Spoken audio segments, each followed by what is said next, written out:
केही गर्छु भन्ने इच्छुक व्यक्तिको लागि यो दुनियाँमा असम्भव भन्ने शब्द नै छैन।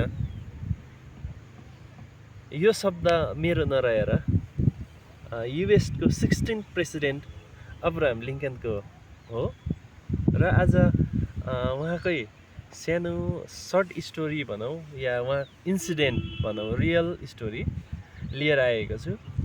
र जब इब्राहिम लिङ्कन युएसको 16th प्रेसिडेन्ट भएर पार्लिमेन्ट हाउस, जस्तै अब इन्डियामा भनिन्छ पार्लिमेन्ट, र जानुभयो उहाँ है, र गएर फर्स्टमै उहाँको अपोजिसनको लिडरले है उहाँलाई चाहिँ जुत्ता बनाउनेको छोरा भनेर उहाँलाई जिस्काउनु भएछ है। र त्यति बेला भन्नुभएको थियो रहेछ उहाँलाई, तिम्रो बाबाले बनाएको जुत्ता अहिलेसम्म पनि मैले लगाइरहेको छु भनेर उहाँलाई चाहिँ एउटा निचा देखाउनुको लागि कमेन्ट गर्नुभएछ।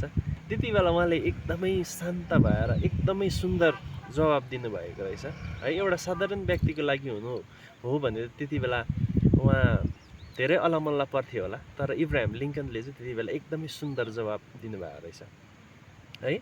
त्यति बेला उहाँले जवाब चाहिँ के दिनुभएछ भन्दाखेरि चाहिँ, मेरो बाबाले बनाउनु भएको जुत्ता तपाईँले अहिलेसम्म पनि लाउनु भएको रहेछ भनेपछि मेरो बाबाले जे काम गर्नुभएको थियो त्यो एकदमै शिद्दतसँगले एकदमै इमान्दारितापूर्वक गर्नुभएको रहेछ होइन। र मेरो बाबाले आफ्नो कामलाई जति इमान्दारीपूर्वक गर्नुभयो र म Abraham Lincoln as a president पनि त्यत्तिकै इमान्दारीपूर्वक मेरो भार निभाउने छु भनेर उहाँले जवाब दिनुभएको रहेछ होइन। र यो स्टोरीले चाहिँ अब हामीलाई के सिकाउँछ भन्दाखेरि चाहिँ, लाइफमा जुनै पनि समय एउटा क्रिटिकल सिचुएसन आउन सक्छ होइन। त्यति बेला चाहिँ हामी कसरी शान्त हुने होइन, कुनै पनि क्वेसन्सहरू उठ्नु सक्छ होइन, त्यति बेला हामी कसरी शान्त हुने भन्ने विषयमा चाहिँ एउटा इन्सपायर गर्छ यो स्टोरीले है। र आज मैले हजुरहरूलाई यो स्टोरी, उहाँको इब्राहिम लिङ्कनको स्टोरी सुनाएँ है।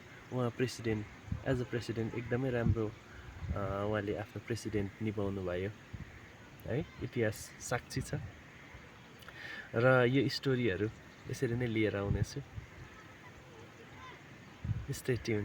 Thank you so much.